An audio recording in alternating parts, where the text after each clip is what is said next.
muchachos, pero que ese mensaje es una palabra en griego que significa lugar de los muertos. Es allí donde van las personas que mueren. Es un lugar donde quedan allí hasta que venga el juicio. Es un lugar que es físico, es un lugar que acerca de el cual Jesús predicó, acerca del cual Jesús habló en sus palabras. Entonces yo le decía a estas personas, vea, el Hades no prevalecerá sobre la iglesia. Les decía, yo les explicaba, vea, la muerte no tiene poder sobre la persona creyente, sobre la persona que cree. Es más, cuando Jairo tenía una esperanza muy grande, por eso dejó su hija tan enferma y se fue corriendo ante Jesús porque sabía que Jesús podía hacer algo.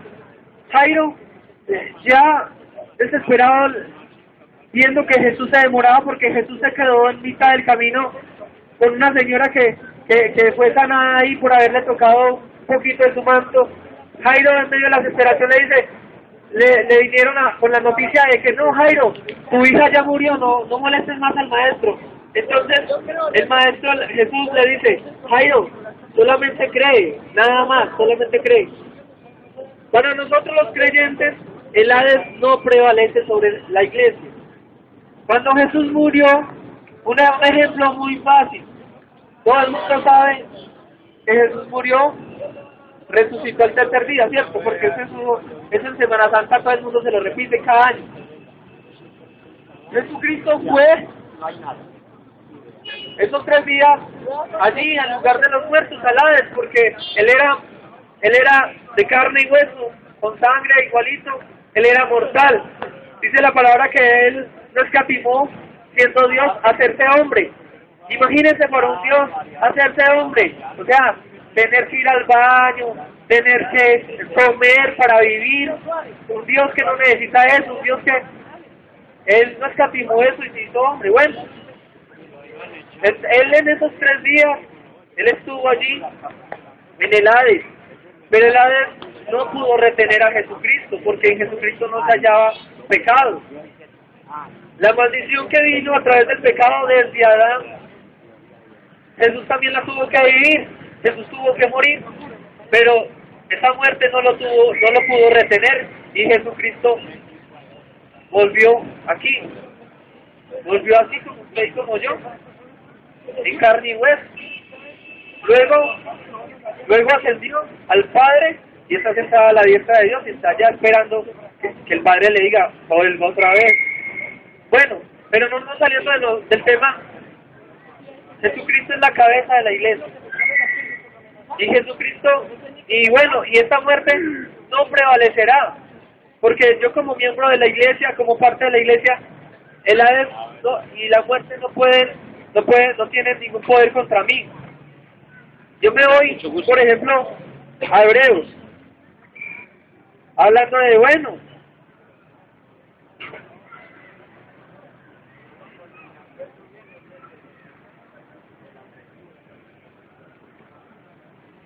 perdón, me voy a Hechos.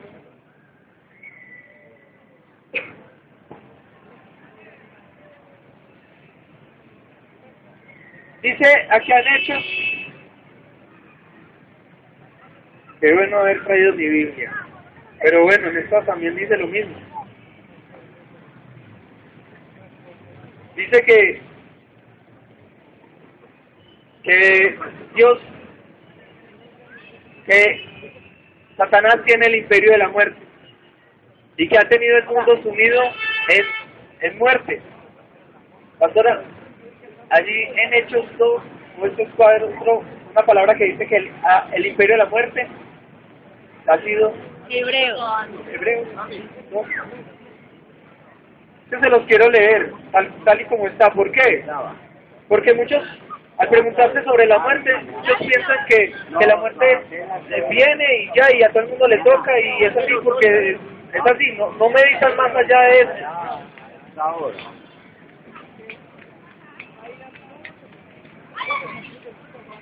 Bueno, se lo leo. Hebreos 2:14.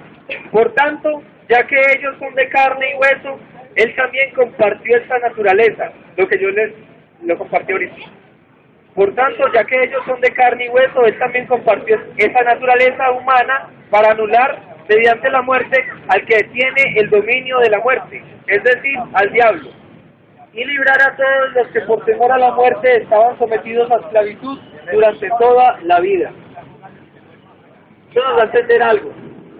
El que ha tenido el dominio, acá dice dominio, en otras versiones dice poder, ese dominio sobre la muerte y ese imperio de la muerte ha sido el diablo. Ha sido el diablo, así lo dice la palabra. Jesucristo varias veces afrontó, él mismo, con Lázaro también afrontó Jesús este mismo poder de la muerte y lo venció. Vemos, por ejemplo, en Juan 11. En Juan 11 vemos la muerte de Lázaro. Dice que había un hombre enfermo llamado Lázaro que era de Betania, el pueblo de María y Marta, sus hermanas. María era la misma que ungió con perfume al Señor y le secó los pies con sus cabellos. Las dos hermanas mandaron a decirle a Jesús: Señor, tu amigo querido está enfermo. Cuando Jesús oyó esto, dijo: esta enfermedad no terminará en muerte, sino que es para la gloria de Dios, para que por ella el Hijo de Dios sea glorificado. Jesús amaba a Marta y a su hermana y a Lázaro. Jesús ya había estado en la casa de Lázaro, de Marta y de María. Eso está unos capítulos más atrás. Entonces, a pesar de eso, cuando oyó que Lázaro estaba enfermo, se quedó 2 días más donde se encontraba. Él no fue el mismo donde Marta y María y Lázaro, sino que esperó 2 días más donde se encontraba. Después dijo a sus discípulos: volvamos a Judea. Rabí, objetaron ellos, hace muy poco los judíos intentaron apedrearte y todavía quieres volver allá. ¿Acaso el día no tiene 12 horas?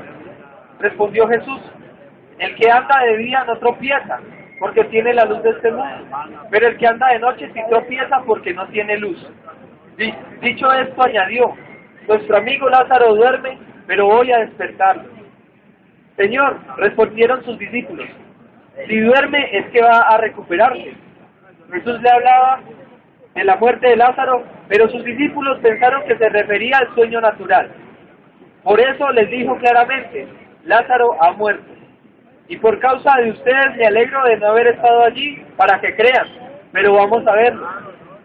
Entonces Tomás, apodado el Gemelo, dijo a los discípulos: vayamos también nosotros para morir con él. A su llegada Jesús se encontró con que Lázaro llevaba ya 4 días en el sepulcro, o sea, 4 días en la tumba.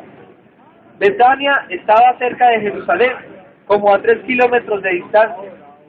Y muchos judíos habían ido a casa de Marta y de María a darles el pésame por la muerte de su hermano. Cuando Marta supo que Jesús llegaba, fue a su encuentro, pero María se quedó en la casa. Señor, le dijo Marta a Jesús, si hubieras estado aquí, mi hermano no habría muerto.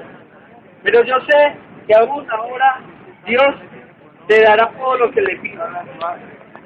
Tu hermano resucitará, le dijo Jesús. Yo sé que resucitará en las resurrecciones del día final, respondió Marta. Entonces Jesús le dijo, yo soy la resurrección y la vida. El que cree en mí, aunque muera, el que cree en mí vivirá, aunque muera. Y todo el que vive y cree en mí no morirá jamás. ¿Crees esto? Sí, Señor, yo creo que tú eres el Cristo, el Hijo de Dios, el que había de venir al mundo. Dicho esto, Marta regresó a la casa y llamando a su hermana María, le dijo en privado, el maestro está aquí y te llama. Cuando María oyó esto, se levantó rápidamente y fue a su encuentro. Jesús aún no había entrado en el pueblo, sino que todavía estaba en el lugar donde Marta se había encontrado con él. Los judíos que habían estado con María en la casa, dando el pésame, al ver que se había levantado y había salido de prisa, le siguieron pensando que iba al sepulcro a llorar. Les leo más adelante. Dice, conmovido una vez más, Jesús se acercó al sepulcro. Era una cueva cuya entrada estaba tapada con una piedra. Quiten la piedra, ordenó Jesús. Marta, la hermana del difunto, objetó. Señor, ya debe oler mal, pues lleva 4 días allí. No te dije que si crees verás la gloria de Dios, le contestó Jesús. Entonces quitaron la piedra. Jesús, alzando la vista, dijo, Padre, te doy gracias porque me has escuchado. Ya sabía yo que siempre me escuchas, pero lo dije por la gente que estaba aquí presente, para que crean que tú me enviaste. Dicho esto, gritó con todas sus fuerzas, Lázaro, sal fuera. El muerto salió con vendas en las manos y en los pies, y el rostro cubierto con un sudario. Quítenle las vendas y dejen que se vaya, les dijo Jesús. Ahí fue cuando los sacerdotes, los escribas y los que pertenecían al concilio y a la sinagoga dijeron, no vea, este Jesús en verdad es alguien muy poderoso, no permitamos que él siga haciendo estas cosas porque esto va a causar una insurrección, va a causar y nos van a sacar a nosotros de acá. Y planearon con Judas, planearon pues la muerte, la entrega de Jesús. Pero bueno, ahí una vez más Jesucristo afrontó lo que es la muerte. Jesucristo les dijo algo. Dice, Jesús dice, yo soy la resurrección y la vida.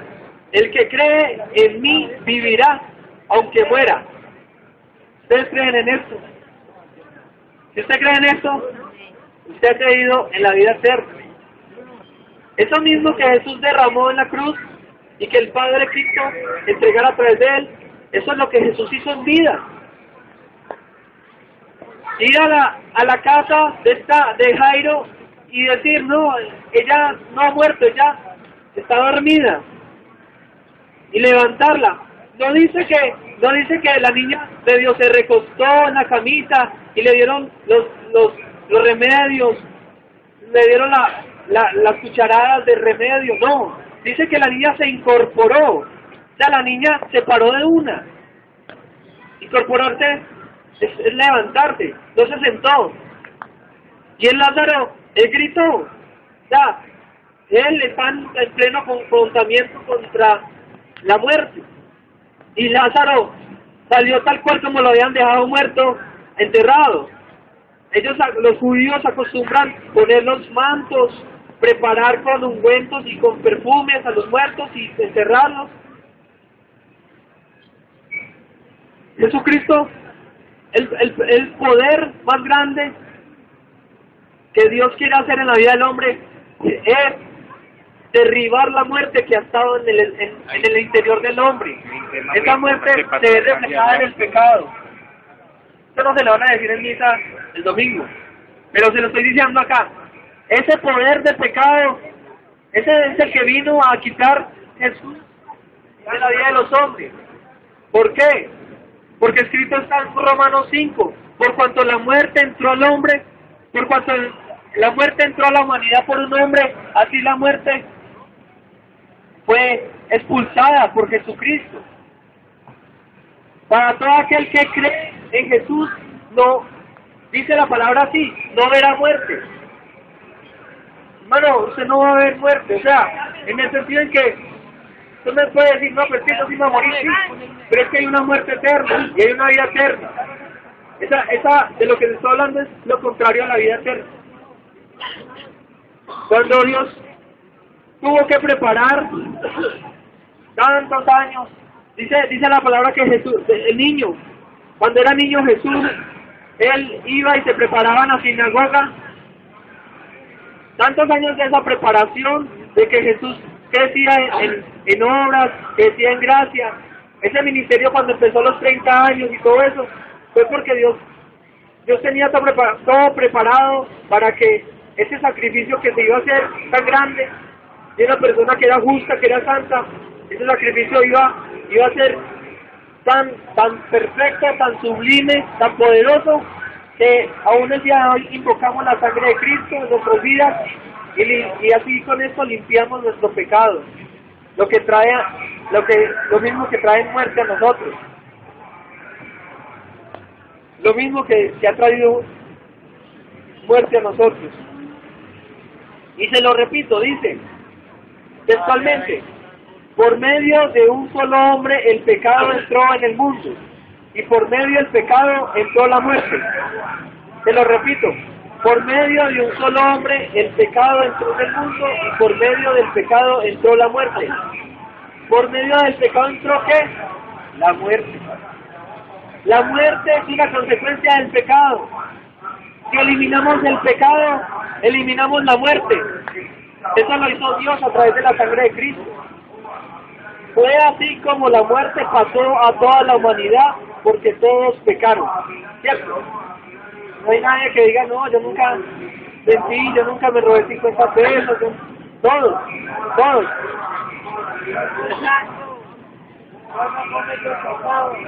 De esta manera,